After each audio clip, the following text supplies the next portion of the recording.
예, 안녕하세요. 2022년 대한민국의 길을 묻는다 연속기획 토론입니다. 오늘은 국민의힘 대선주자 8인 토론 총 6차례에 걸쳐서 했는데 그 8인 토론을 총결산을 해보려고 합니다. 오늘도 역시 국민의힘 광주 서구 갑 당협위원장이신 주동식 위원장님을 갖다 모시고 이 대담을 갖다 나눠보기로 하겠습니다. 주동식 위원장님, 이게 어떻게 됩니까? 내일인가요? 네. 8인이 4인으로 이렇게 그러면은 어쨌든 간에 기존에 6차례에 걸친 토론들이 아마 영향을 좀 줄 거 아닙니까? 그죠? 그렇다고 봐야겠죠. 어떻게 보십니까? 지금 현재 1위, 2위에 대해 가지고는 뭐 별로 이견이 없는 것 같아요. 1위도 사실은 좀 최근에 이야기 들어보니까 네.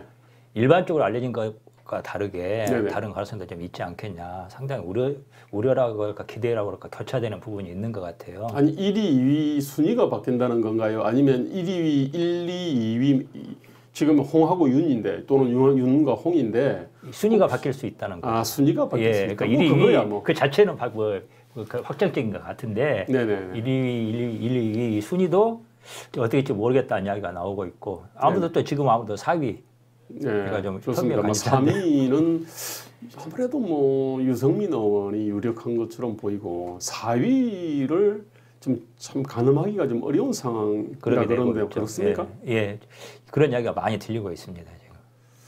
원래 최재형 후보가 너건이 아무리 못해도 4위 안에 들 거라고 예상이 됐는데 지금 최재형 후보가 이제 어떻게 보면 각축전을 벌이는 거로 돼 있습니까? 그렇죠. 그 각축전의 대상은 아무래도 최근에는 이야기 많이 되고 있는 분이 다들 아시겠습니다만 황교안. 예. 그다음에 원희룡, 황교안 두 분이 이야기가 되고 있는데 하태경은 좀 밀리나요? 하태경 의원에 대해서는 기대감은 좀 있는데 네네. 아무래도 현재 지금 그러니까 가능성을 떠나 가지고 지금 많이 거론이 되는 부분이 황교안 그리고 이제 원희룡 후보에 대해서는 기본적인 좀 기대감이 있고 하태경 의원도 그렇습니다만은 지금 현재 그 대목은 정말 짚기가 어려운 부분인 것 같아요. 자, 그러면은 원래 이제 이게 근데 이게 스포츠 게임이다 그러면은 이제 그걸 해설하는 사람이라든지 평론하는 사람이 있거든요. 근데 스포츠 게임보다도 이게 월등히 중요한 이게 게임이지 않습니까? 그렇죠. 이게. 그런데 거기에 대해 가지고 또 이렇게 사실 해설하고 평론을 하는 사람들이 있어야 되는데 1차부터 6차까지 걸쳐 가지고 정말로 굉장히 중요한 토론을 했음에도 불구하고 이거를 좀 깊이 있게 해설하거나 평론하는 어떤 그런 곳이 별로 없었던 것 같아요. 그건 이제 소장님 전문이시니까 오늘은 저희가 소장님 이야기를 많이 좀 들어보려고 기대를 하고 있습니다. 사실입니다. 이건 저로서는 사실 약간의 좀 자기 반성적인 얘기를 갖다가 사실 한 겁니다. 원래 이게 이제 선수로 뛰든지 아니면 선수가 아니면은 코치나 감독을 하든지 아니면은 해설과 평론을 하든지 해야 되는 거 아닙니까? 그죠? 이게 원래 이제 스포츠 게임이 원래 그런 거 아닙니까?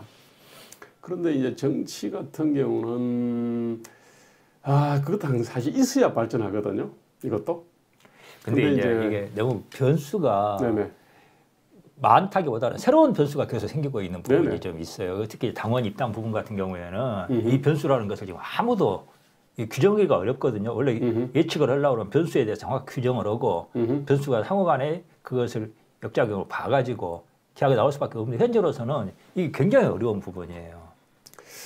좋습니다. 근데 아까 황교안을 갖다가 최재형과 더불어서 황교안이 지금 4강에 지금 유력한 후보로 거론이 되고 있다. 이제 이렇게 이제 보시는 것 같아서 원래 황교안은 8강에도 들까 사실은 이렇게 의구심을 품었는데 지금 8강에 너건이 진입해서 지금 4강을 갖다가 이제 노려본다는 얘기인데 아마 지금 일단은요. 유력 후보의 기존의 어떤 플레이 있잖아요. 6차에 걸친 토론을 통해서 보여준 어떤 메시지 또는 어떤 플레이에 대해서 좀 이따가 얘기를 하기로 하고 황교안이 어떻게 해가지고 그렇게 지금 이렇게 상당히 어떤 이렇게 유력 후보로 저 4강 4강 진입 가능성이 꽤 있는 후보가 돼버렸는지 그게 돼가지고 지금 뭐 다른 건 하나도 없고요. 사실 네네. 그분 황교안 후보 같은 경우에는 네. 사실은 작년 총선 이래로 정책 생명이 끝났다고 봐야 그게 보는 게 맞지 않습니까? 그렇습니다. 일반적인 의견이 그렇고 근데 이제 이분이 어떻게 판단하시는지 모르겠는데 네. 부정선거를 본인이 이제 거기에 얹혀 가지고 이걸 좀 하는 그러니까 이분이 황교안 후보께서 4강 가능성이 높다 하는 차원이 아니라 그런 차원에서 말씀드린 게 아니라 이분이 들어가냐 안 돼, 그 사각에 들어가냐 안 들어가느냐 하는 게 이슈가 되고 있는 부분이 좀 돼버렸다는 이야기예요 지금. 그러니까 이분이 만약 4강에 들어가게 돼버리면은 저는 굉장히 뭐라 그럴까 이 국민의힘 보수 우파 전반에 걸쳐서 바로 그 굉장히 또 환멸감을 저는 주지 않을까 하는 좀 우려가 좀 있기는 있습니다. 제가 황교안 후보를 개인적으로 좀 적용하는 말처럼 들려서 그렇기는 합니다만은 황교안 후보가 4강에 안에 들어가게 돼버리면은 저기 지금 그 부정선거 논란 이게 그 국민의힘 안에서 이게 좀 말 그대로 이게 도저히 더 이상 이게 좀 하나의 정식 담론이 돼버리는 거예요. 이것이 가지고 있는 어떤 영향력, 부작용이라는 것이 저는 굉장히 클 거라고 생각을 합니다. 제가 8인 토론을 보면은요. 예. 가장 그 메시지가 날카롭게 다가온 사람 있잖아요. 예. 그 사람은 제가 볼 때 황교안의 메시지거든요. 아니, 황교안은 원래 이제 비정과 정책 토론을 하는데 부정선거 문제를 들고 나왔거든요. 아니, 그러면서 이제 중앙선관위를 무슨 범죄 집단처럼 이렇게 얘기를 갖다가 했습니다. 예. 아마 그래서 이제 두 차례에 걸쳐 가지고 경고를 중앙선관위에 지금 위탁을 한 상태거든요. 그렇죠. 근데 이제 그 2019년 2월 25일 그 전당대회 때 황교안이 그 당시에 자유한국당 당대표로 그때 올라올 때요. 그 중앙선관위에 위탁을 했거든요. 되게 위탁을 다 했습니다. 그동안. 예, 예. 그런데 이제 지금은 중앙선관위를 무슨 범죄 집단처럼 사실은 이렇게 그 모으는 발언들을 갖다가 1차, 2차 토론에 걸쳐서 하더라고요. 예. 자, 그 다음에는 그 주도권 토론이나 이런 게 있으면은 지금 기존의 어떤 이게 그 전자 투개표를 수개표로 바꿔야 된다라는 얘기를 해요. 예. 근데 이것도 이게 보통 황당한 얘기가 아니거든요. 기존에 우리가 전자 투개표 한 게 아니거든요. 사실은 전자 투개표가 아니에요. 아니죠. 이게 여기 뭐냐 분류만 전자로 했을 뿐이지 네네. 사실상 사람들이 다 본 거거든요. 네. 사실상 수개표예요. 근데 이 부분에서도 굉장히 좀 왜곡을 시키고 있고 오늘 이제 저는 이 부정선거 논란을 가지고 이걸 별도 주제로 이야기해야 되는지는 잘 모르겠습니다만은 네네. 사실 굉장히 심각한 문제인 거 사실입니다. 그 이번에 무슨 그 국산 투개표기 그것이 외국에 수출돼 가지고 부정선거 이용됐다 그러는데. 그 외국에서 문제가 된 투표하고 한국에서 하는 투표 방식이 완전히 달라요. 그러니까 외국 거는요, 이게 아마 키르기스탄 얘기하고 콩고 얘기하고 예. 이라크 얘기했지 않습니까? 예. 그쪽은 그 이 터치 스크린 방식을 그렇죠. 갖다가 했고 또는 달리 해도 그 이 투개표 이제 분류기를 갖다 사갔거든요. 콩고는 터치 스크린 방식으로 예. 해가지고 했던 거고요. 그 다음에 아마 이라크나 키르기스탄 같은 경우는 투표지를 갖다 분류하는 어떤 기계 그거를 갖다 사갔는데 그 부정선거하고는 사실은 그 관련이 없는 겁니다. 무엇보다도 이제 그 나라의 어떤 그 관리 능력이나 이 어떤 저기 공정성 대한민국이 아무리 지금 그 최근에 문제가 많다 그럽니다만 그런 나라들하고 비교할 수 있는 나라는 아니거든요. 대한민국의 공권력이나 이런 부분이. 근데 이거 동일한 잣대를 놓고 이게 비교를 하니까 이 말 그대로 굉장히 지금 무책임한 정치인이 될 수밖에 없고 이런 분이 4강에 들어가면은 국민의힘이 자체가 저는 무책임한 정치 세력으로 규정될 수밖에 없다 생각이 들어요. 기본적으로 뭐냐면 사실관계 자체가 완전히 틀린 거거든요. 네. 기존에 우리는 수개표 방식으로 하는 나라인데 마치 그 전자투개표 방식으로 하는 것처럼 가장 기본적인 사실을 왜곡을 했고요. 그 다음에 외국에서 우리가 4강 거는 터치스크린 방식이나 투개표 그 분류기 같은 거고 그래서 지금은 이제 우리하고 전혀 상관이 없는 거예요. 근데 지금 저런 식으로 되면은요, 아마 그럴 겁니다. 외국에서도 이제 우리 한국의 어떤 투개표 어떤 기기를 갖다가 수출을 할 때, 그럼 중국 업체도 있을 거 아닙니까? 그죠? 중국 업체는 황교안 말을 그대로 따가지고. 그렇죠. 이거 부정선거에 이용될 수 있으니까 사과하면 안 된다. 이렇게 얘기할 거죠. 한마디로 무책임한 정치인이고 그분이 사강에 들어가면 무책임한 정치 세력이 되는 거예요. 그리고 지금 부정선거 이야기가 나왔으니까 한번 한마디 하고 싶은데 지금 부정선거 주장하는 분들이 네네. 제가 이제 그 대학교 때 배운 그 국문학의 특징 중에 하나가 네네. 부분의 독자성이라는 게 있습니다. 네네. 그러니까 어떤 거냐면은 가령 이제 춘향전 같은 경우에 춘향이가 16살에 굉장히 순결한 처녀잖아요. 네네. 그렇게 그 부분하고 그 뒤에 또 이몽룡하고 이도령하고 처음 첫날 밤을 보내는 데 있어서는 아주 달고 다른 어떤 그런 여성처럼 행동을 하는 게 서로가 매칭이 안 되고 각각 부분적으로 존재한다는 그런 이야기가 있어요. 근데 저는 이게 우리나라 문화의 특징 중에 하나 아닌가 생각이 드는데 이 그 부정선거론 이야기하시는 분들이 부분만 이야기가 하고 서로 하나의 시나리오로 연결이 안 됩니다, 지금. 그러니까 이 하나의 부정선거라는 게 가능하기 위해서는 있잖아요. 네네. 처음부터 투표부터 그 투표 감시, 그다음에 개표 등등까지 뭐 하나의 시나리오가 쫙 그려져야 되거든요. 이게 안 나와요. 서로가 모순되는 거예요. 그렇습니다. 이게 이제 범죄의 어떤 그 시나리오가 성립해야 되잖아요. 예, 하나로 더 완벽한 시나리오가 지금 안 나오고 있어요. 현장 검증도 하고 하는 건데 지금 그건 논리적으로 모순들이 너무 많아요. 예.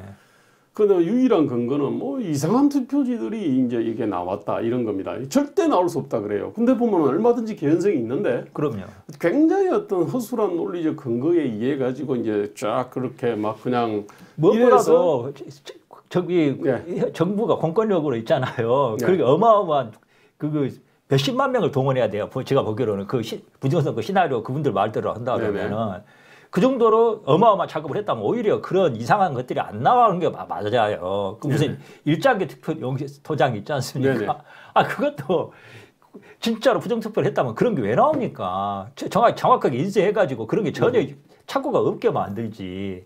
이건 하여튼 저기 좀 말이 안 되는 이야기가 이거와 관련해 가지고는 이거는 뭐 별도로 몇 시간이고 이제 할 얘기들이 있는데 왜냐하면 의혹이 지금 한 80가지에다가 6.28 재검포 이후에 또 한 10가지가 추가됐거든요. 어쨌든 이게 하려고 하면 얼마나 할 얘기가 많겠습니까? 그런데 이번에 8인 토론을 통해서 제가 볼 때는 최대의 어떤 이득을 얻은 사람은 황교안인 것 같아요. 그렇죠. 거꾸로 문제는요. 국민의힘당은 굉장히 어떤 제가 볼 때 치명적 타격을 갖다 받았습니다. 왜? 이게 뭐냐면 기본적인 어떤 사실관계 있잖아요. 이게 지금 전자투개표 방식인지 수개표 방식인지도 모르는 사람이 대통령 권한대행을 법무장관을 했고 제1당 대표를 했고요. 그리고 나서 4.15 선거 날 저녁에 사라졌던 사람이 갑자기 말입니다. 그 6.28 재검표의 그 어떤 몇몇의 어떤 이상한 투표지를 근거로 해서 지금 그 부정선거론을 갖다 제기하면서 이렇게 쭉 올라왔거든요. 그러면서 이제 자기는 중앙선관위 관리하에서 자기가 당대표가 됐는데 이번에는 지금 그거를 갖다 부정하고 중앙선관위를 무슨 범죄집단처럼 몰아요. 그러면 딴 사람들은 완전히 바보란 얘기거든요. 그 국민의힘당의 수많은 의원과 당직자들은 범죄 집단인 중앙선관위의 선거 관리를 맡긴 완전히 바보들이 되는 거거든요. 그래서 황교안은 나름대로 이득을 얻은지 모르지만은 국민의힘 전체는 제가 볼 때는 엄청난 어떤 피해를 갖다 입었다고 제가 이제 그렇게 볼 수 있거든요. 그렇죠. 이게 자. 어째서 8인 토론 관련해서 아까 황교안이 어떻게 보면 최대의 수혜자처럼 됐는데 그 관련해서 혹시 뭐 또 다른 측면은 없습니까? 이제 그 부정선거 이야기에 대해서 한마디만 더 좀 하고 넘어가고 싶습니다. 저기 지금 저는 이 부정선거 저는 제일 걱정이 되는 게 지금 이 부정선거 논란을 계속 이야기하게 되면은 이분들이 이제 말씀을 하시는 게 뭐냐면은 부정선거를 막을 수 있는 대책을 마련해야지 내년 대선도 의미가 있다고 이야기를 하고 있거든요. 네네. 그러니까 뭐 수개표를 해라. 그러니까 그 수개표는 말 그대로 하고 있는데 개표 분류기도 있지 않습니까? 네. 하지 쓰지 말자는 이야기인 것 같아요. 100% 수개표를 하자는 이야기 같은데 그거 이야기가 관철이 될 수가 없는 상황이거든요. 지금 현재 모든 게 있어서 불가능한 상황인데 그렇게 되면 어떻게 되냐면 좀이라도 보수 성향의 유권자들이 있지 않습니까? 그 투표를 하게 되겠습니까? 덜 하게 되겠습니까? 단 대표라도 덜 하게 될 가능성이 많단 말이에요. 그리고 지금 간단히 말해서 4연패를 했단 말이에요. 전국주거 선거에서 4연패를 했으면은 저는 이제 그 탄핵에 대해서도 박근혜 대통령 개인에 대한 탄핵이 아니라 네네. 우파 진영 전체에 대한 탄핵으로 인정하고 받아들여야 된다. 저는 그렇게 보거든요. 네네. 그러면은 과거에 대한 반성이 있어야 돼요. 네네. 반성이 있고 있어야지 새로운 출발을 할 수가 있습니다. 그렇습니다. 근데 지금 부정선거 이야기는 뭔 이야기냐면은 그동안에 잘못한 거 하나도 인정 안 하겠다는 거예요, 지금. 그렇죠. 다 덮여버리죠. 그러니까 뭐냐면 우리는 잘못한 거 하나도 없고 지지를 안 왔는데 부정선거 때문에 졌다는 이야기거든요. 그렇죠. 그러면 새로 출발할 수가 없어요. 네. 단적으로 말해서 지금 모든 부정선거뿐만 아니라 이거 간단히 선거 제켜놓고 저기 그 여론조사나 기타 모든 대목에서 지금 대한민국이 저는 그런 말도 저는 자주 했습니다만 좌파 권력이 95%를 차지하고 있는데 그것이 그러면은 그냥 공짜로 생긴 현상인가? 이건 이분들이 말 그대로 지금 인지 부조화인 거예요. 현실 인정을 못 하고 있는 거예요. 그러면 현실 인정을 못 하면은 이건 100점 100패입니다. 그렇습니다. 지금 문제는요. 아니, 깐부님. 저기 깐부님이 지금 댓글 올리시는데 수개표로 가야 된다는데 지금 수개표를 하고 있어요. 투표를 어떻게 하는지도 모르고 터치 스크린 방식 아니에요. 아니 목소리도 휘시하고 정말로 이거 아무리 얘기해도 말입니다. 황교안이 그냥 그렇게 얘기하니까 지금 따라 얘기하는데 저기 부정투표 이야기한 분 중에 있지 않습니까? 투개표 현장에 있지 않습니까? 네. 가본 분들이 거의 없어요. 나 거의 없는 것 같아. 거의 없어요. 아니, 지금 단적으로 말입니다. 황교안과 민경욱 씨의 선거 참관인들이 있었고요. 그 다음에 선거 사무를 갖다 보는 사람들이 있었지 않습니까? 그런 사람들이 지금 전혀 동의하지 않거든요. 아니 그런데 더 심각한 문제는요. 딱 그냥 부정선거 이렇게 다 된다 그러면 일단은 성찰과 반성할 필요가 없습니다. 아니, 왜 반성을 해요? 그냥 근데 또 소장님도 말씀하셨다시피 진짜로 부정선거라고 그러고 있지 않습니까? 지금 이렇게 저기 피켓을 들 게 아니라 진짜로 이 말 그대로 광주항쟁 같은 걸 해야 돼 사실은. 반란을 일으켜야 돼요. 지금 혁명을 지금 현장으로 나서야 되는 거예요. 근데 그건 또 안 하잖아요. 예, 예.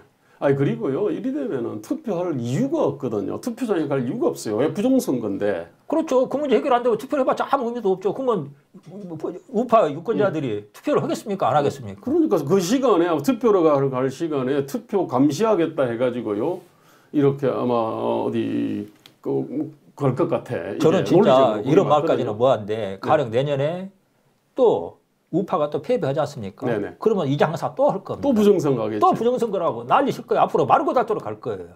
우리가 이 사람들이 이게 이제 소멸되고 점점 소멸이 되고 그 영향력이 줄어드는 건 확실한데 네네. 그동안에 이 사람들이 차지하고 있는 비중은 적은데 네. 우파 전체에 미치는 영향은 또 커요. 왜냐하면은 전체적으로 우파가 조직화되지 않았기 때문에 우파 대중이 조직화되지 않았기 때문에 소수라도 조직화되지 않습니까? 네네. 그럼 이 사람들의 목소리가 크게 반영이 됩니다. 네네네. 그러니까 그 과다 대표되게 된다는 거예요. 이 문제 진짜 심각합니다 지금.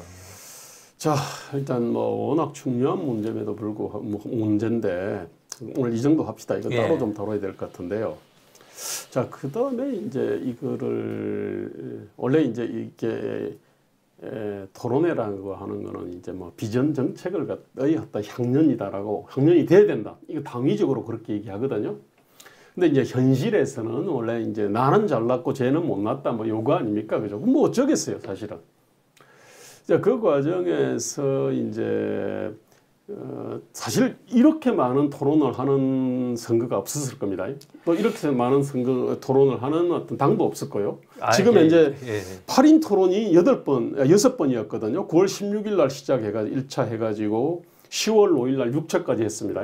또 그 전에 또 했잖아요. 그죠? 이거 저는 이게 이미 이야기가 나오고 있는데 토론이 있잖아요. 이거 오히려 역효과가 좀 큰 것 같아요. 그렇습니까? 제가 느끼기로는 그러니까 토론을 많이 하면은 토론 많이 하는 이유는 말 그대로 각 후보들 예비 후보들이 있지 않습니까? 네네. 역량을 충분히 드러내고 네네. 이걸 통해 가지고 국민들이 관심을 갖게 하고 네네. 그걸 통해서 전반적으로 특정 개인 후보 누구누구가 아니라 네네.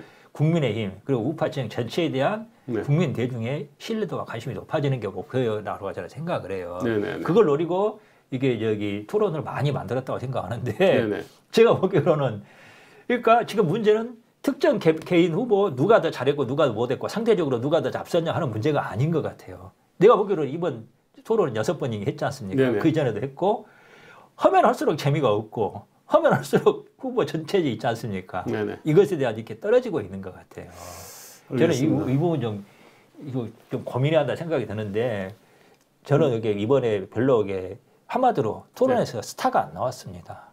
네, 예, 그렇게 보시는구나. 예, 그러니까 이런 토론을 6번 이렇게 많이 할 토론 정도였으면은 스타가 나와줘야 되거든요. 네네. 스타가 한 명도 안 나왔어요. 오히려 기대를 걸었던 분들에게 기대가 있지 않습니까? 네. 좀 기대가 죽어버리는. 저는 그런 효과만 나온 거 아닌가. 지금 이 토론을 많이 하게 된 거는 원래 이제 윤석열과 최재형이 이제 사실 유력하게 이렇게 그 유력 후보로 거론이 됐지 않습니까? 그렇죠. 그런데 오랜 정치판에서 이제 이렇게 짬밥이 이제 좀 있는 홍준표, 유승민 그리고 아마 나머지 후보들 있지 않습니까? 올해는 직업 정치인으로서 살아오신 분들은 저런 분들은 토론을 많이 하면은 그래서 저분들이 준비되지 않은 후보라는 것들이 드러날 거다라고 해가지고 아마 이런 룰 미팅을 할 때 아마 다수가 토론회를 많이 하자라고 한 것 같아요.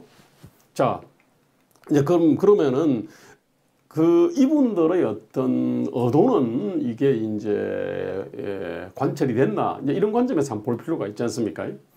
제가 처음에 보니까 초기 보니까 1, 2, 3, 4차를 보면은 그 홍준표, 유승민 후보는 그 윤석열 후보를 이제 집중적으로 공격하는데 그 공격하는 방식이 무슨 초등학생이나 중학생한테 퀴즈 그렇죠. 내 가지고 이제 야 이것도 모르는 놈이냐 너는 이런 어떤 얘기를 하려고 해서 트집잡기 위한 그 질문이 많았죠. 예, 예, 초등학생이나 중학생 다루듯이 사실은 했거든요.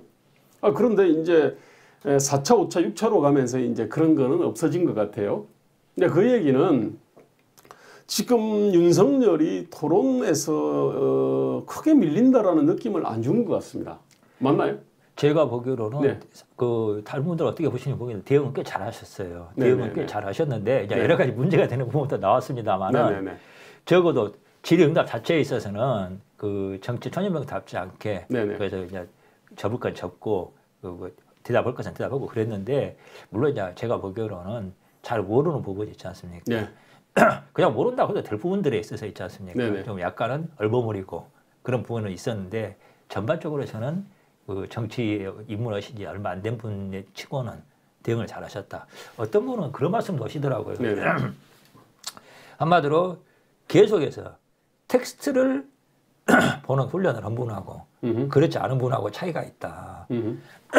그 윤석열 후보는 검찰에서 계속 일을 해왔기 때문에 네네. 문서 보고 그 하는 데 있어서 그러니까 네네. 깊이 있게 들어가지는 못하지만은 문제를 이렇게 정확하게 줄거리를 잡고 개괄해내는 능력은 확실히 훈련이 많이 돼 있다는 이야기를 누가 평가를 하시더라고요. 저도 그 부분이 어느 정도 일리가 있는 이야기다. 그렇게 생각을 했습니다.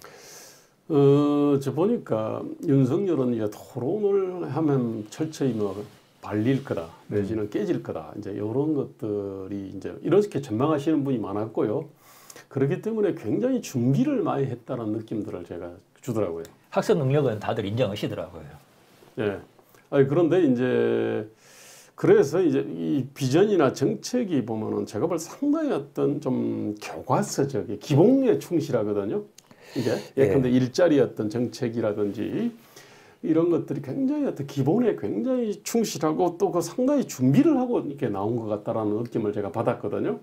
근데 문제는 모르겠습니다. 뭐 한 주제에 대해 가지고 뭐 30분, 1시간씩 토론하면은 모르겠어요. 근데 분명한 거는 지금 그동안의 어떤 이 짧은 토론 동안 주로 윤석열한테 질문이 엄청나게 집중돼 있지 않습니까? 상당히 어떤 다방면에서 공격을 받았음에도 불구하고 제가 볼 때는 크게 어떤 이제 허점을 보인 것 같지는 않아요. 그거 맞는데 네네. 저는 이제 소장님하고 약간 보는 관점은 다른데 그러니까 지난번에 나와 말씀드렸습니다만은 윤석열 후보는 좀 부자 몸조심 같은 게 있지 않습니까? 네네네. 그러니까 방어적인 네. 그런 토론을 했다는 느낌이 들어요. 네네네. 그러니까 이제 물론 그 당 안에서는 네. 지지율이 그 선두 주자기 때문에 그런 하셨는지 모르겠는데 지금도 지금 윤석열 그 예비 후보 같은 경우에는 이미 이거 지금 과정 자체가 이 토론회 자체가 전체 국민을 대상으로 전체 유권자를 대상으로 한 자기 어필이고 자기 홍보고 선거 운동이라고 봐야 되거든요. 네네. 그런 점에서는 보면은 사실 이분이 뭘 주장하고 그런지 기억나는 게 거의 없어요. 그런 게 있는 지금 사실은 윤석열 후보 가장 크게 기억나는 거 왕자 아닙니까 지금. 그리고 이상한 그 무슨 뭐 무속인들이 뭐 하는 분들 하여튼 그런 분들인데 그런 부분은 저는 나오는 건 불가피하다고 봐요. 네네. 어느 후보나 특히 선두주자니까. 네네.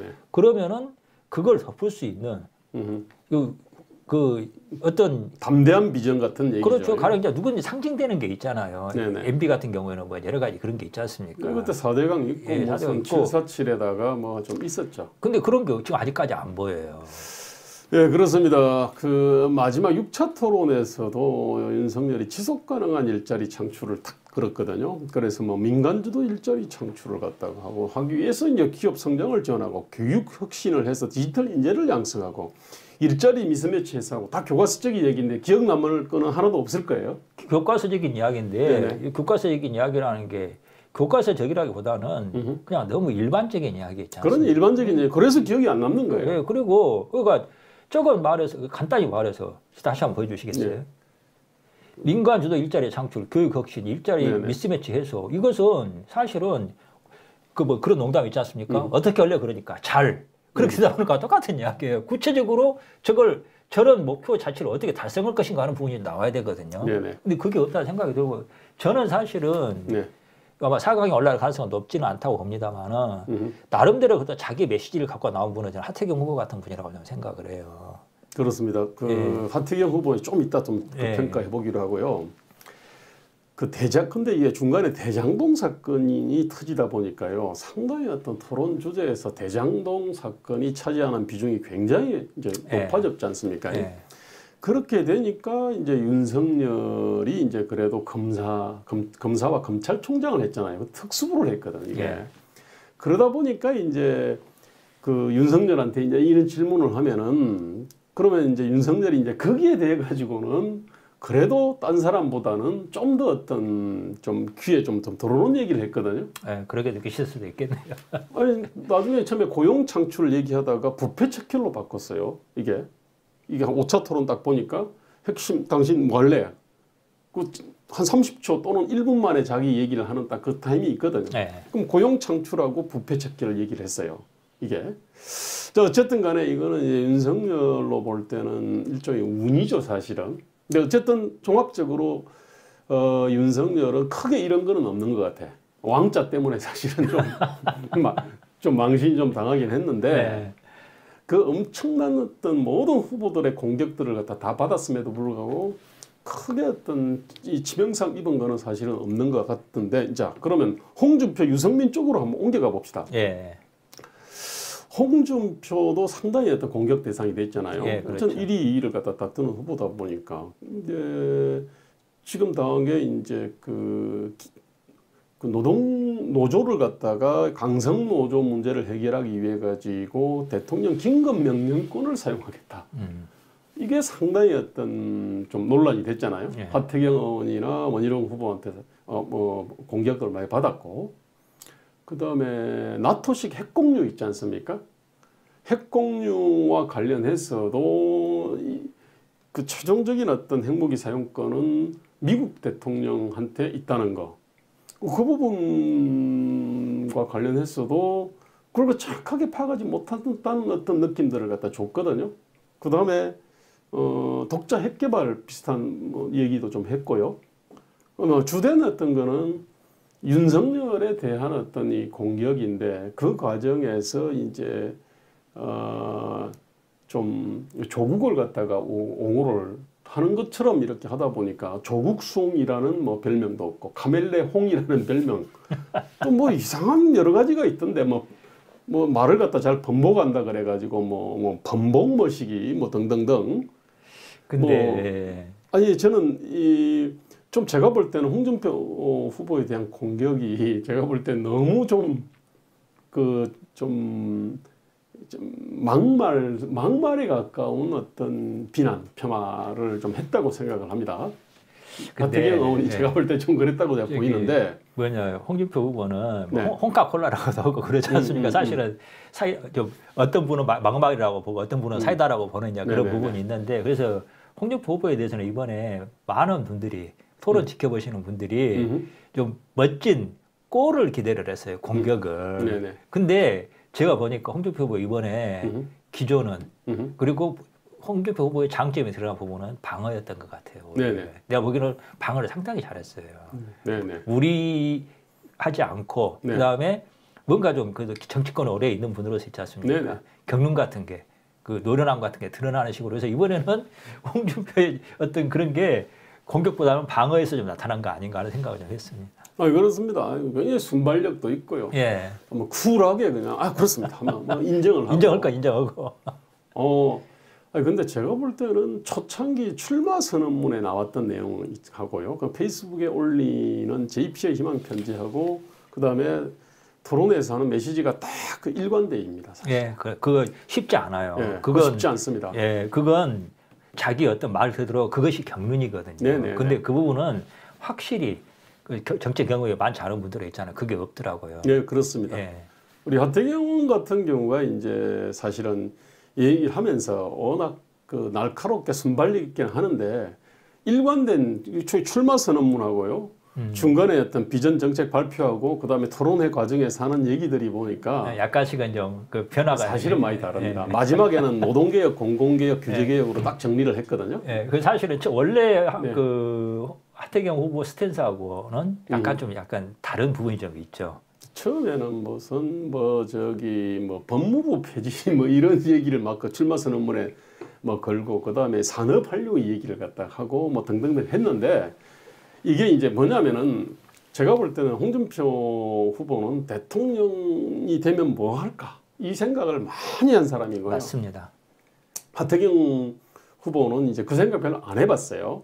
그러면서 이제 순발력 있게 이제 막 그냥 찌르고 하태경 배고. 후보는 사실은 지금도 계속 학습 중인 것 같아요. 예. 제 느낌으로는. 예. 그러니까 본인도 나는 이번에 토론을 하면서 가장 그 겉으로 보이는 효과 말고 실제적으로 얻은 게 많은 그 후보는 저는 하태경 후보라고. 예, 맞습니다. 예, 하태경 후보도 제가 볼 때는 황교안 못지않게 사실 얻은 것이 많죠. 예, 그리고 그 상당한 정도로 그러니까 특히 그 하태경 후보의 약점이 우파 원래 오리지널 우파들이 있지 않습니까? 네네. 이분들에 대해서 이제 거부감이 심했다는 거거든요. 네네네. 근데 하태경 후보가 이번에 토론을 하면서 그 점점 발전해 나가는 모습은 그분들하고 매칭이 될 수 있지 않습니까? 네. 자기 생각이 정비가 돼가는 것 같아요. 그래서 저는 앞으로는 하태경 후보가 좀 나름대로 저는 가능성이 있지 않을까 생각을 해봤습니다. 그렇습니다. 근데 저는 이제 걱정되는 건 홍준표 후보가 아주 메시지를 일관되게 쫙 내는데 예. 문제는 애초부터 말입니다. 노동개혁 관련해가지고 긴급 명령권을 덜 먹인 거는 제가 볼 때는 애초부터 그건 첫 단추 잘못 낀 거거든요. 그런가요? 네, 그건 긴급 명령권으로 해결할 문제는 아닙니다, 사실은. 계속 공격받는데 그러면 수정을 해야 되는데 수정하지 않고 버티다 보니까 이제 그것을 이제 노동개혁을 위해 가지고 광성노조 잡으려고 뭐 이렇게 국민투표권을 국회 만약에 통과 안 된다 그러면 국민투표까지 해야 된다라고 하는 식으로 이제 가버리고 김영삼의 어떤 금융실명제 당시에 썼던 긴급명령권을 전혀 번지수가 다름에도 불구하고 그렇게 쓰겠다고 지금 나오고 있거든요. 근데 이제 지금 논의돼야 될 것은 그 어떤 그 정책 목표 있지 않습니까? 네네. 정책 목표, 그 어젠다에 대한 실현 수단보다 그거 자체가 가지고 있는 그 뭐라 그럴까 현실 정합성, 그 타당성 그걸 좀 이야기해야 되지 않냐 싶은 생각이 드는데 저는 홍준표 후보에 대한 공격이 있지 않습니까? 지금 그 말씀하신 대로 있지 않습니까? 긴급 명령권이 어느 수단의 문제 있잖아요. 그것은 그 홍준표 후보가 이야기를 하던데 다른 제가 어느 주제인지 잘 기억이 안 납니다만 그건 국장한테 시키면 되는 문제라고 하는 부분이 있는데 그 방법론 가지고 있잖아요. 너무 그 문제를 삼는 것은 저는 좀 본질이 벗어난 거 아닌가 생각이 들었습니다. 대통령이라는 것은 대한민국의 최고 권력이에요. 그렇기 때문에 모든 수단을 동원할 수 있습니다. 그런데 그 문제가 이제 결국은 그 고용 유연성을 어떻게 확보할 거냐와 관련된 윤석열 후보가 이제 그 문제를 제기를 하니까 윤석열 후보는 이제 역시 재판을 많이 해봐가지고 고용 유연성 예컨대 그 해고 있지 않습니까? 이런 거를 가지고 재판을 갖다가 딱 그렇게 걸어오면은 만약에 치게 되면은 뭐 그러면은 기존의 그 해고 기간 동안 임금 다 줘야 되고 뭐 등등 이런 문제를 갖다 얘기한 거죠. 그러니까 역시 이 사람이 이제 그 어쨌든 검사 내지는 법조인으로서의 어떤 그런 프레임에서 이제 문제를 보는 측면이 분명히 있습니다. 아니, 그런 점에서 이제 하태경 의원의 어떤 그 비판, 대통령이 되려고 하는 사람은 또는 정치인은 법률을 갖다가 새롭게 재개정을 하는 사람이지 법률을 집행하는 사람은 아니다. 뭐 이런 얘기니까 그 맞는 얘기거든요. 근데 어쨌든 그때 이제 그런 해고 이제 해고 기준 관련해 가지고 기준을 어떻게 만들래? 그걸 갖다 행자부 국장이 만들면 된다라고 홍준표가 얘기를 했고 윤석열은 그 중요한 문제를 어떻게 국장한테 맡겨두냐. 제가 볼 때는 그것만 보면은 뭐 윤석열 얘기가 옳긴 합니다만 윤석열은 그러면 이제 대통령 이걸 대한민국을 책임질 사람으로서 나름대로 자기가 생각하는 고용 유연성 제고에 대해서 동의했거든요. 그럼 자기 솔루션을 내놔야 돼요. 솔루션의 어떤 기조들이 있지 않습니까? 그런 부분들을 내야 되는데 그게 없었거든요. 네. 저는 이제 이번에 보면서 전반적으로 후보들이 문제의식이 있잖아요. 네네. 그냥 제가 자주 하는 이야기, 몇 번 이야기했습니다만은 정치 어젠다와 정책 어젠다가 좀 달라요. 네네. 근데 대부분의 후보들이 정책 어젠다 차원에 머물고 있다는 생각이 들어요. 네네. 정책 어젠다, 그러니까 아까 아침에 이제 경륜, 그러니까 말씀하는 부분에 전체적으로 하나의 일관되게 그다음에 각자가 본인이 말하고자 여러 가지 그 정책들이 있지 않습니까? 네네. 하나의 일관성과 통일성을 가져야 되거든요. 그런데 그런 부분이 잘 안 보였다는 생각이 좀 들고 그 부분들이 그러니까 조각조각된 정책 이야기만 하고 정말 그 부분에서 좀 큰 틀을 제시하는 분이 안 보인다는 생각이 들어요. 그러니까 그렇게 돼버리면은 유권자들 입장에서는 있지 않습니까? 각각의 조각조각 돼가지고 그냥 녹아 없어집니다. 말 그대로 지금 유권자들이 요구하는 것은 이분들이 무슨 나라를 만들 것인가 하는 것에 대한 비전을 요구하는 거거든요. 근데 무슨 나라가 아니고 어느 정책은 이렇게 하고 어느 정책은 이렇게 하겠다는 거. 그게 하나로 통일돼가지고 어떤 나라라는 비전이 보여져야 되는데 그게 안 보여요, 지금. 지금 홍준표 그거 좀 화면을 좀 띄워주세요. 홍준표. 이게 네 번째 건가? 네 번째 거지 이게. 여덟 번째. 예. 제가 볼 때 홍준표 후보는 아마 본선에서도 할 얘기를 지금 하는 것 같아. 그러니까 제가 볼 때 가장 충실한 거거든요. G7 선진국 경제를 번영하겠다. 뭐 5만 불, 잠재 성장률 3%. 이게 옛날 MB의 747이 그랬잖아요. 7%씩 4만 불, 7대 강국인데 그것의 어떤 약간의 변형된 버전인데요. 자유시장 경제를 확립하기 위해서 경제민주화 조항을 주처럼 돼 있는데 거꾸로 됐다. 경제자유화가 119조 1항이 주고 119조 2항 경제민주화 조항이 분대 거꾸로 돼 있으니까 그걸 바로 잡겠다. 그 다음에 규제 핵파하고 미래산업 육성하고 그 다음에 커트 아파트 그것도 강북 도심 개발을 갖다 했다. 이 얘기는 또 나름대로 굉장히 어떤 정무적 고려를 한 거거든요. 강북을 갖다가 이제 어떻게 잡겠다 이런 얘기고 그 다음에 이제 노동개혁하고 서민 입예복지. 제가 볼 때는 그 후보의 어떤 좀 비전 있잖아요. 비전과 정책으로선 일단 가장 정리 잘 돼 있습니다. 가장 기본에 충실한데 문제는 이게 가슴을 얼마나 깊숙이 파고들 거냐. 이제 이 문제는 좀 별개 문제입니다. 저도 경제민주화에 언급한 유일한 후보여가지고 좀 사실은 관심이 좀 생겼습니다. 특히. 그런데 문제는 이 게임이라고 하면 저쪽에 가장 취약한 부분을 때리거든요. 그 취약한 부분이 바로 이제 대통령 긴급 명령권으로 어떻게 때리잡겠다라고 하는 강성 모드 때리잡겠다는 거하고 그 다음에 나토식 핵공여 핵개발 뭐 이런 건데 그런 부분은 일찍부터 있던 문제였는데 난 왜 그것이 캠프에서 필터링이 안 됐는지를 잘 모르겠어요. 그러면서 계속 이제 공격을 당해왔는데 유승민 후보 쪽으로 조금 한번 돌아가 봅시다. 유승민 후보는 원래부터 이제 이분도 이제 나름대로 출마 선언문부터 해가지고요 쭉 어떤 토론에서의 메시지가 일관됐습니다. 집밥이었어요. 그다음 민주당에 강하다. 자기는 민주당에 강한 후보. 그다음에 집 문제, 밥 문제. 제 밥은 이제 일자리입니다.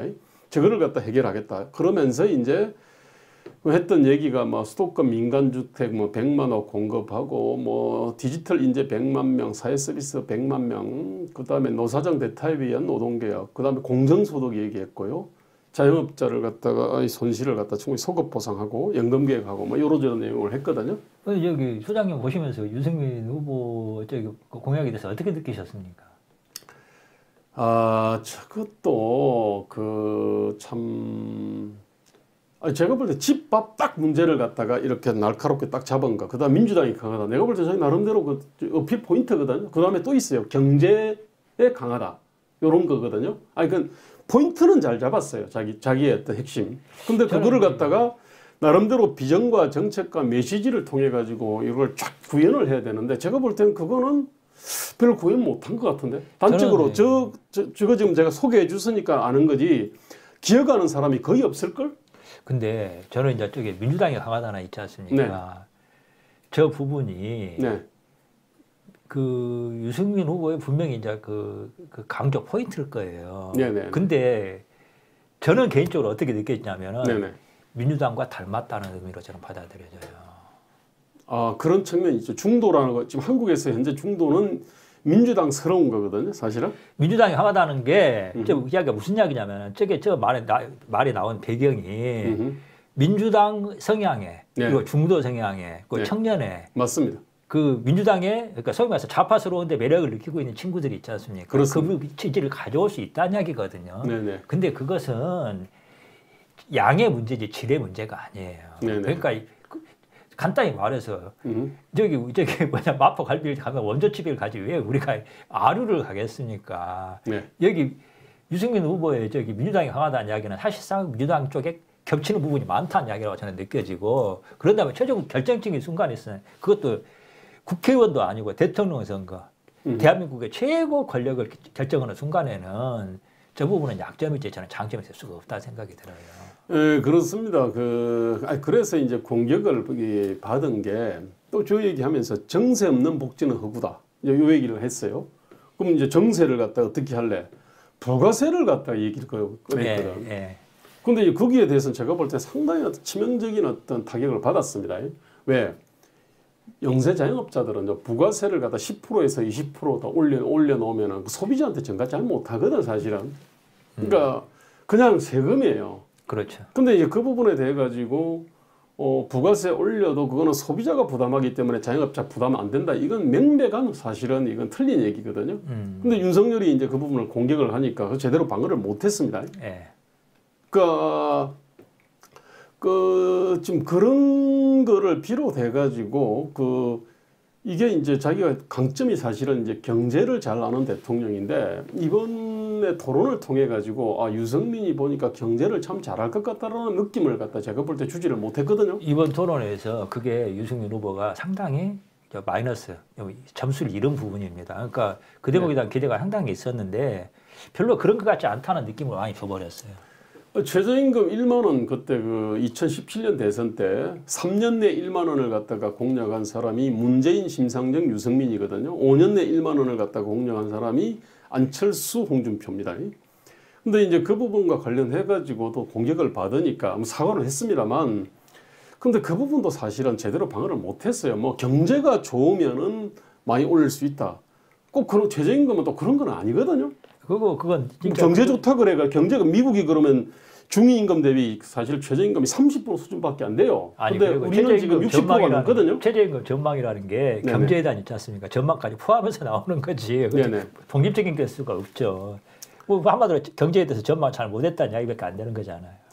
네, 그래서 이번에 사실은 유승민 후보도 홍준표와 더불어 가지고 같이 이제 윤석열을 초등학생, 중학생 취급하다가 아마 이번에 아마 성과를 거두지 못했을 겁니다.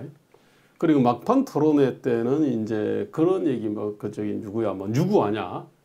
예컨대 학문 침 놓는 사람, 그 사람 이름도 거론하고 무슨 정법 선생 얘기를 하고 천공인가 그 얘기하고 그다음에 김만배도 얘기했나? 어쨌든 마치 신문하듯이 사실 그렇게 얘기를 갖다가 쭉 하던데 제가 볼 때는 좀 저거는 도를 넘은 공격 같다라는 느낌들을 사실 줬거든요. 그러니까 자기 강점도 어필 못하고 그다음에 자기 약점에 대해서 공격 들어오니까 그게 이제 뭐 부가세건이라든지 최저임금건이라든지 이것도 제대로 사실은 방어도 못했거든요. 그러면서 마지막에는 조금 약간 야비한 느낌들을 좀 줬어요. 이번에 김만배 사건 같은 경우에는 토론 자체만 보자면은 네. 별로 좋은 영향을 못 줬던 것 같아요. 오히려 엉뚱한데 좀 관심이 좀 분산되는 느낌이 좀 줘버리던데 토론이 아니라 다른 대목에서 그러니까 김만배 문제 같은 경우에는 이 후보들이 발언보다는 당 차원에서 해결해야 될 문제인데 네네. 엉뚱하게 후보들이 문제 가지고 사랑설려고 그러는 것은 별로 큰 도움이 안 되지 않았나 생각이 들어요. 그렇습니다. 저기 최재형 후보 좀 얘기를 잠깐 해볼까요? 예. 최재형 좀 띄워주세요. 최재형의 이제 6차 토론과 5차 토론 공약을 제가 정리를 해봤는데 5차 토론에는 핵심이 당당한 대한민국 그다음에 정치 교체를 갖다 얘기를 합니다. 그다음에 6차 토론에서는 이제 탈원전 정책 전면 재검토 앞에 내세웠고요. 그다음에 이제 에너지 정책 관련된 거 저거를 탄소 중립 2050 이러저런 걸 했거든요. 그다음에 문정부와 완전히 반대로 가겠다. 즉 기회는 평등하고 과정은 공정하고 결과는 정의롭다. 요 얘기를 하면서 자기는 진짜로 하겠다. 요 얘기를 했거든요. 자, 전반적으로 좀 최재형 후보의 어떤 비전 정책 메시지와 관련해서는 어떻게 보십니까? 사실 나름대로 상당히 애정을 우리가 갖고 있었잖아요. 그렇죠. 지금도 애정을 가지고 있는 분위기는 한데 네. 제가 보기로는 좀 단적으로 말씀드릴게요. 여전히 학습 중인데 학습의 정도가 다른 후보에 대해서 비해서 있지 않습니까? 그러니까 좀 적어도 4강으로 거론되는 분들 중에서는 있잖아요. 네. 많이 좀 약하다는 느낌을 받았어요. 특히 사실은 이분이 마지막 토론에서는 원전 문제, 네네. 탈원 문제를 작심하고 제일 먼저 거론하시더만요. 근데 거기에 대해서 홍준표 후보가 저기 방패장 문제 네네. 이야기를 했잖아요. 그렇습니다. 이분이 자신 있게 대답을 못 하시더라고요. 내가 보기로는 그런 부분에 있어서 있지 않습니까? 홍준표 후보가 오히려 깊이는 몰라도 네네. 전반적으로 이해가 더 높아요. 그렇습니다. 제가 보기에는 그렇더라고요. 그러니까 무슨 대답을 해도 상대가 어떤 질문을 하고 어떤 답변을 할 수도 있잖아요. 안심이 안 되는 거예요. 내가 솔직한 이야기인데 말씀을 드리자면 조마조마해요. 네. 그러니까 어떤 좋은 자질을 가지신 분인 건 맞고 저는 앞으로 이분이 우파 정치인으로서 중요한 역할을 해주시길 바라는데 현재로서는 있지 않습니까? 좀 아직 준비 부족 아닌가. 이분이 날카롭게 문제를 제기한 게 사실은 상속세 폐지. 그렇죠. 하고 그다음에 탈원전은 원래 이분의 어떤 이 장기니까. 근데 이분이 이제 판사 출신에 그다음에 감사원장을 했잖아요. 근데 감사원은 원래 정부와 공공기관을 감사하는 거 아닙니까?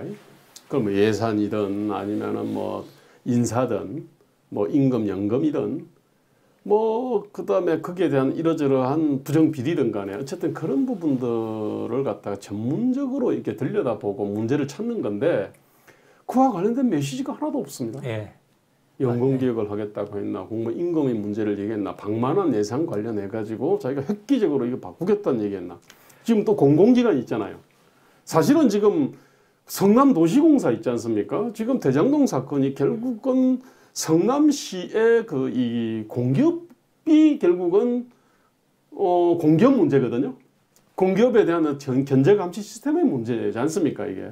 그럼 할 얘기가 정말로 많아야 됩니다, 사실은. 근데 그에 관련된 얘기가 하나도 없거든요. 그러니까 이게 저는 보면서 느끼는 게 정치는 메시지라고 생각을 해요. 네네. 정치는 메시지인데 문제는 그 메시지가 그 메시지를 말하는 메신저 있지 않습니까? 네네. 그 사람의 삶하고 같이 결합이 돼 있어야 됩니다. 네네.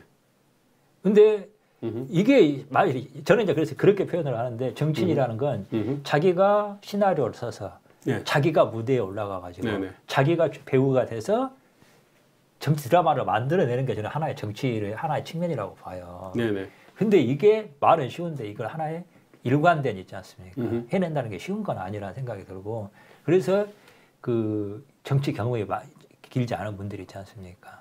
그러니까 최재형 후보 같은 분들이 방금 말씀하신 것처럼 자기 경험이나 이런 걸로 보면은 충분히 그런 메시지가 낼 수 있는데 그렇습니다. 녹아 나오지 않는 거예요. 이게 그 정치라는 게 가지고 있는 그 속성 만만치가 않은 부분이 정치 지도자라는 게 그냥 만들어지는 게 아니다는 것을 참 실감을 하게 됩니다. 그러니까 법원 판사 출신인데 지금 또 문제가 되는 게 그 이재명 관련해 가지고요. 재판 거래 의혹이라든지 그다음 퇴임 후 있지 않습니까? 이게 또 사실은 사후 수뢰 같은 느낌을 주는 어떤 그런 행위들이 일어났어요. 그러면 그런 부분에 대해서도 사실은 솔루션을 내야 되거든. 그러니까 저는 1996년인가 그때 영국 노동당의 했던 그 참 구호 중에 범죄에는 강경하게, 범죄의 원인에는 더 강경하게 이게 맞거든요. 그렇죠. 지금 여러 가지 어떤 정상에 대해 가지고 범죄의 정상에 대해서는 얘기한 사람이 많은데 그 원인 있지 않습니까? 그 원인을 갖다가 진단하고 이거를 갖다가 근원적 해결책을 내는 것 있잖아요. 문제를 갖다 내가 좀 더 세게 때리겠다. 뭐 예컨대 징역 45년 때렸는데 뭐 50년 때릴 수 있냐. 법정 최고형을 구형하겠다. 이런 거 있잖아요. 뭐 특검을 하자 말자. 이런 정도를 넘어가지고 말입니다. 이 문제의 어떤 뿌리와 구조를 갖다가 나는 이걸 해결하겠다. 요런 메시지를 내는 사람은 단 한 사람도 없었습니다. 제가 이제 실망하는 거는 그런 어떤 좀 더 깊은 어떤 진단과 대안이 없어가지고 제가 사실은 이 6.8인 토론에 대해서 제가 좀 실망하는 게 좀 있어요. 그러니까 아까 말씀드린 것처럼 스타가 이 누구 책임인지는 모르겠어요. 일단 후보들 책임이 제일 크다고 보는데 네네. 저는 그 국민의힘 당의 책임도 저는 크다고 봐요. 그렇습니다. 우리도 정치 그러니까 풍토 문제도 있고. 사실은 비록 그 정치인이라는 게 이런 과정을 통해서 성장하고 발전하는 거거든요. 그러니까 발전할 수 있는 그런 형태가 아니었다는 생각이 좀 들고 아까 저기 그 부정선거 이야기도 처음에 나왔습니다만 사실 이 문제는 저도 이제 당에 있으니까 그 당에 계신 분들하고 이야기를 해보는데 노골적으로 말하는데 부정선거 논란을 있지 않습니까? 부정선거를 믿는 분들도 꽤 돼요. 그러면은 이게 당에서 그리고 당의 지지 기반인 우파 시민들이 적지 않은 시민들이 이 부분에 영향을 받고 있으면은 그렇습니다. 당에서 작심하고 조사를 해가지고 결론을 내줬어야 돼요. 그렇습니다. 하나도 그런 작업을 안 했잖아요. 너무 무책임해요. 정말. 너무 무책임한 거예요 지금. 당이 이거 이래가지고 당이라고 말할 수가 있는가? 좀 황당하게 짝이 없습니다. 저는 정말 또 나오는데 원래 이게 국회의원들 100여 명이 말입니다. 뭐 이 부정선거 주장하는 사람과 그렇지 않은 사람을 갖다가 불러서 토론도 시키고 그 다음에 어떤 거는 간단히 검증할 수 있는 것도 있어요. 그 다음에 이 대법원에 대해서는 시한 내에 빨리 그냥 검증을 확실히 해라. 그 메시지도 내고. 그 엉뚱한데 무슨 하는 짓을 하면서 이 문제에 대해서는 돈 그렇게 많이 들이지 않고. 그렇습니다. 아마 1억 원만 들이면은 그리고 한 5, 6개월만 조사해가지고 했으면은 두 말도 안 나오게끔 정리가 딱 깨끗하게 됐을 거예요. 그런데 지금 이걸 질질 끌고 가고 있지 않습니까, 지금?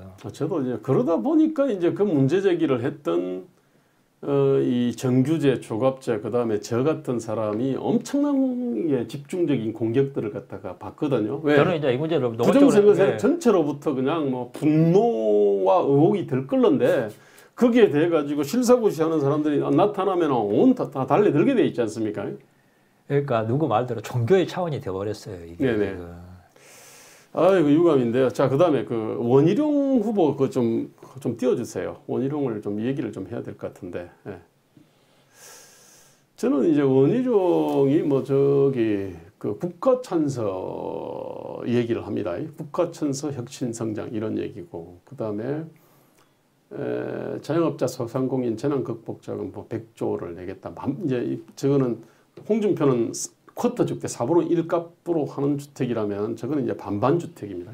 저 새로 짓는 것도 있지만 기존 주택을 갖다가 가지고 매입을 해서 반반으로 이렇게 그냥 주택에 투자하는 저것도 솔루션도 사실 있고 그다음에 또 스스로 일타 강사라고 그런데 그걸 좀 스스로 좀 떨어뜨려요 보니까. 아니 사람들이 20, 30대들이 야 일타 강사다라고 하니까 그게 뭐 머리 좋았어. 아마 자기 일타 강사처럼 뭐 얘기를 하던데. 원희룡 후보 처음에는 굉장히 사람들이 좀 막 그 실망을 많이 했어요. 아 그렇습니까? 예, 근데 조금씩 하면서 그래도 좀 나아지신다는 이야기들을 꽤 하고 그 다음에 그 크로코다일 있지 않습니까?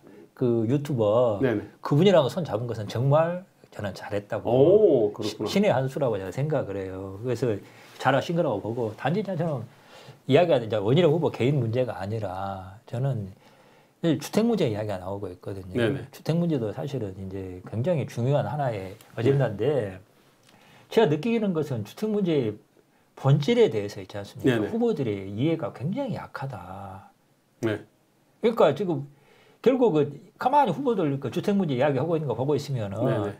이게 저기 트레이드 오프 있지 않습니까? 네네. 뭐 하나를 얻기 위해서 뭐 하나를 희생하는 방식일 수밖에 없어요. 네네. 이런 식의 접근으로는 그러니까 결국 그 좀 땅 따먹기 네네. 시기밖에 안 되는 거거든요. 이런 식으로 접근으로 해결이 가능한가? 그러니까 저는 주택 문제도 여러 후보들이 이야기하는데 솔직한 이야기인데 해보지 않으면 있지 않습니까? 네. 알 수 없는 부분이긴 한데 저는 해결될 거라는 기대가 안 생겨요. 한마디로 이분들이 말씀하신 거 들어보고 있으면 네네. 맞습니다. 그동안에 국제가 대선 네. 때마다 뭐 이런저런 이야기 나온 거 있지 않습니까? 네네. 약간의 미세한 차이는 있겠지만 그 범주에 들어있다는 생각이 들거든요. 그래서 좀 안타깝고 왜 지금 좌파들이 저렇게 막 삽질을 하고 있고 대한민국을 망가뜨리고 있는데 네네. 우파들 중에서 좀 담대한 상상력을 가진 담대한 좀 제안이 안 나오나 그게 좀 안타깝습니다. 바로 그 점인데요. 전 원희룡 후보에 대해서 참 아쉬운 게 원희룡 후보는 메시지가 말입니다. 그 구체적인 거 물어요. 그러니까 그 얼마에 할 거냐. 아니 그것도 저는 아주 그 언제까지? 근데 1년에 그건 얼마씩? 구체적인 게 아니라 있잖아요. 네네. 그냥 자질구레한 걸 묻는 거예요. 맞습니다. 그냥 그것은 하나 중요하지 않아요. 근데 그걸 가지고 또 그러니까 시비를 위한 시비, 트집잡기 위한 질문이라는 느낌이 들더라고요. 자기 나름대로 좀 준비돼 있다고 연구 고민 많이 했다 막 이런 건데 문제는요. 저런 질문을 하게 되면요. 자기는 그러면 나름대로 준비를 해야 됩니다. 근데 뭐 잘 외우겠지. 근데 문제는 그게 지자체장의 멘탈이거든요. 그러니까 탄소 중립 얼마씩 해서 몇 년? 아니 그게 뭐가 중요해요? 그건 대통령이 그냥 비서 불어오면 다 해결될 수 있는 문제지. 예, 그러니까 뭐냐면 7억 톤이고 그다음에 30년에 걸쳐 가지고 이거를 갖다가 하면 얼마씩 감축을 해야 되고 뭐 이재명은 탄소 2040을 얘기하고 사실은 정말로 이게 자질구레한 게 맞거든요. 근데 약간 담대한 어떤 정치적 상상력이 있지 않습니까? 이런 것들이 이제 보면은 그 사법제도 있지 않습니까? 지금 저게 구조적으로 지금 부패하게 돼 있고 지금은 이제 사법 관료제가 갖고 있는 장점조차도 사라지고 판사들이 웰빙해 버려요. 그러면은 재판이라는 것이 한정없이 밀려버려요. 지연된 정의는 정의가 아니라 그랬는데 얼마든지 지연이 됩니다. 품질이 높아지냐 말입니다. 그렇지도 않거든요. 그렇다고 해가지고 말입니다. 판사에 대한 어떤 견제감시 시스템도 없어요. 예컨대 말입니다. 이런 문제를 비롯해 곳곳에 이런 문제가 있습니다. 검찰에도 있고 경찰에도 그런 문제가 있고 지자체도 그런 문제가 있는데 그런 거를 해결하는 좀 더 어떤 담대하고 획기적인 어떤 그 비전 진단과 대안 이런 것이 없는 거예요. 저거는 제가 볼 때 지자체장 너무 오래 해서 생긴 문제같이 느껴지거든요. 한국의 지자체라고 하는 것들은 중앙정부에 의해 가지고 그냥 온통 칭칭 감겨 있어요. 선발이나 뭐 할 수 있는 것들이. 그러면 그 속에서 말입니다. 아주 창의적인 아이디어를 많이 내야 돼요. 그러다 보니까 완전히 어떤 디테일 쪽으로 가는 거거든요. 그 판 전체를 갖다가 그냥 완전히 혁파를 하고 새롭게 재구성한다라고 하는 이런 어떤 정치적 상상력이 지자체장을 2번을 하면서 상당히 많이 고갈이 돼버렸다는 느낌들을 갖다 받아요.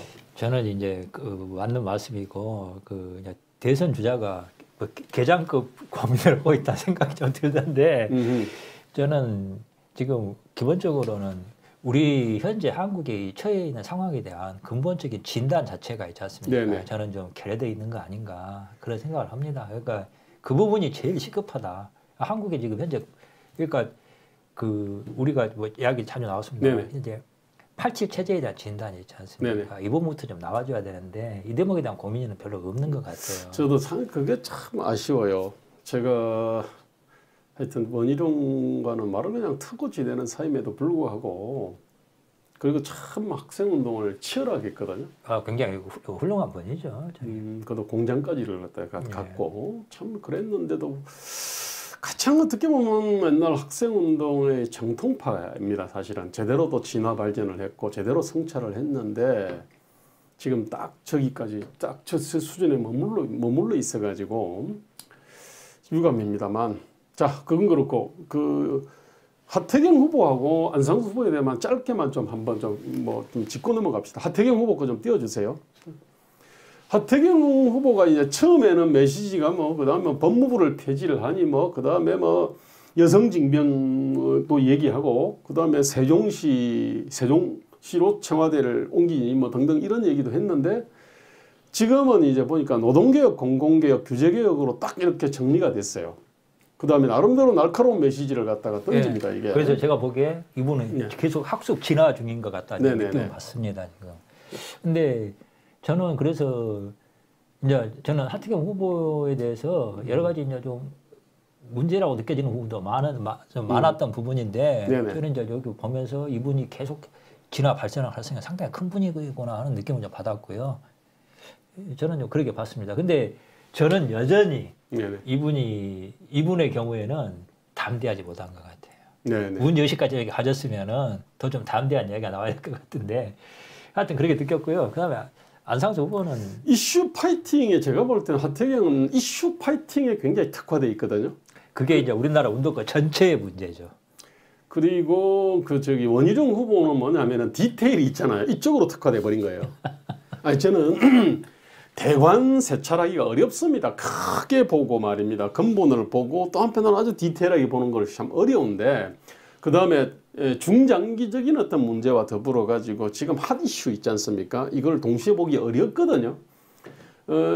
이거까지 둘 다 되면 천재인데 어쨌든 하태경 후보나 원희룡 후보는 하태경은 말 그대로 핫 이슈에 그래서 핫해 맞아요. 핫 이슈에 대해서는 아주 그냥 집중적으로 이렇게 착하게 찌르는 어떤 맛이 있으니까 그럼 저거는 근데 대선 후보의 어떤 자질은 아닙니다. 예. 파이터의 어떤 그거고 그다음에 원희룡이 보이는 모습은 지자체장으로서 또는 총리라든지 뭐 장관으로서의 어떤 참 유능할 수 있겠다라는 느낌을 주는 거거든요. 어쨌든 그런 거고 마지막으로 안상수 후보가 짧게만 얘기합시다. 안상수 후보 거 좀 띄워주세요.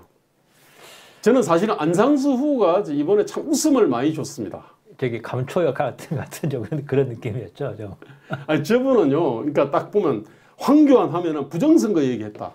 그 다음에 우리 안상수는 송도 얘기한 거예요. 송도 개발. 아니 그리고 어저께 나와서 찢었지 않습니까? 제가 볼 때 그리고 소품을 가장 많이 들고 나왔거든요. 그러니까 황교안은 부정선거 관련된 사진을 갖다가 판넬로 들고 나왔거든요. 네. 근데 이분은 뭐냐면 제일 첫날에 무슨 빗자루하고 쓰레바퀴 들고 나왔고요. 지금 들고 나온 게 몇 가지인지 모르겠습니다. 저 무슨 망치 있지 않습니까? 저 뭐라 그러더라고요. 저는 근데 안상수 후보 그러면 제일 기억나는 게 누구죠? 허경영? 허경영 만난 게 저는 제일 기억이 납니다. 아유, 저는 안상수 후보도 제가 볼 때 저건 허경영 후보 만난 거 있잖아요. 허경영 만난 거 있잖아요. 제가 좀 냉정하게 말해서 해당 행위로 처벌받아야 돼요. 저거. 진짜 이거 말이 안 되는 해당 행위예요. 해당 행위 이거 진짜. 황교안은 중앙선관위에 대한 어떤 모욕 이 혐의가 있고 그 다음에 투표기 수출한 업체들이 제가 볼 손해배상 청구할 수도 있거든요. 그럴 수도 있죠. 뭐 이런 등이 있다면은 안상수는 이제 그런 건데 좀 정치를 희화화시킨 측면이 있는데 근데 어쨌든 안상수는 나름대로 용케 8강이 들어갔고요. 사람들한테 굉장히 많은 웃음을 갖다 줬고요. 감초 역할을. 그리고 참 저 사람이 송도 개발한 사람이다라고 하는 어떤 인상을 분명히 이제 각인시켰는데 저 사람도 나름대로 이제 성과는 꽤 많이 얻어가는 사람으로 생각은 좀 됩니다. 네, 그렇게 정리하시죠. 자, 뭐 전반적으로 우리가 한번 좀 짚어봤는데요. 그래도 뭐 마지막으로 우리 좀 8인 토론판 전체와 관련해가지고 우리 좀 한번 총평을 좀 해주시죠. 아까 처음에 말씀드린 거 이야기입니다만 진짜 아쉽게 느껴지는 게 이 정도 판이면은 좀 스타 나왔어야 되는데 그리고 그 스타는 나름대로 어떤 참신하고 담대하고 획기적인 어떤 그거 방법은 정책. 각자가 자기가 만들어내는 겁니다. 네네. 그게 뭐 참신한 메시지일 수도 있고 아니면 다른 것일 수도 있고 네네. 하다못해 노무현처럼 멀치마 던지는 것일 수도 있고 그런데 하나 그런 게 나온 게 없다는 게 아쉽고 좀 그 부분이 아쉽고 그다음에 이 당에서 네. 이 부분에 대한 좀 그 뭐냐 그 토론의 조직이 너무 상투적이었다는 제가 네. 보면 그 재미가 없더라고요. 그러니까 메시지도 메시지만 진행 방식도 네. 너무 지루하고 재미가 없었다 그런 느낌을 받았습니다. 차라리 그냥 이런 거 다 제쳐놓고 지금 어차피 처음에 하는 그러니까 1차적으로 좀 걸러내는 거잖아요. 그러니까 네. 자기 메시지를 한 10분씩만이라도 충분히 이야기하고 그런 다음에 거기에 대해서 그냥 질문 하나씩만 받도록 하는 게 낫지 않았을까. 또 여러 가지 좀 다른 방식이 있었을 텐데 너무 재미없는 방식이었다는 생각을 했습니다. 그리고 사람들이 그 메시지를 거의 기억을 못 할 거예요. 네. 태도를 기억할 텐데 태도와 관련해서는 제가 볼 때는 오만해 보이거나 사람을 무시하는 듯한 느낌이 좀 안 되거든요. 제가 볼 때는 홍준표, 유승민은 사실은 그걸 좀 고쳐야 됩니다. 예. 네. 그다음에 하태경은 날카로움을 넘어가지고요. 너무 좀 이렇게 사람이 좀 버릇이 없다 그럴까요? 제가 볼 때는 처음에는 하태경이 사실은 안타를 자꾸 때리는 느낌을 줬거든요. 아, 참 참신하다, 날카롭다. 뒤로 가면서는 하태경이 자기 좋은 이미지를 좀 제법 많이 까먹었다는 느낌을 좀 받고요. 그럴 수 있겠네요. 그리고 최재형은 인상적인 뭐를 갖다 주지를 못했고, 너무 좀 뭐야, 네. 뭐라 그럴까 막그좀 네. 불안해하시는 네. 보는 사람이 불안했던 그런 부분이 있었습니다. 그것도 하여튼 뭐 전반적으로 쭉 지켜봤는데요. 뭐 내일 이제 발표되고 나면은 이제 4인 토론을 할 텐데 하나 기대를 하면은 네. 진짜 최재형 후보가 네. 4위 안에 들어가면은 네네. 좀 선전할 수 있지 않을까 하는 기대감을 좀 가져봅니다. 네네네. 어쨌든 자, 저희는 뭐 특별히 누구한테 이렇게 그 편향이 돼 있는 건 아니 물론 뭐 왜 호불호나 애정이 왜 없겠습니까만은 어쨌든 여기서는 나름대로 객관적으로 평론가의 관점에서 최대한 짚어보려고 쭉 봤습니다. 자, 오늘은 8인 토론을 전반적으로 총결산을 갖다가 해봤습니다. 여태까지 이렇게 시청해 주셔서 감사합니다. 오늘 여기까지 하겠습니다.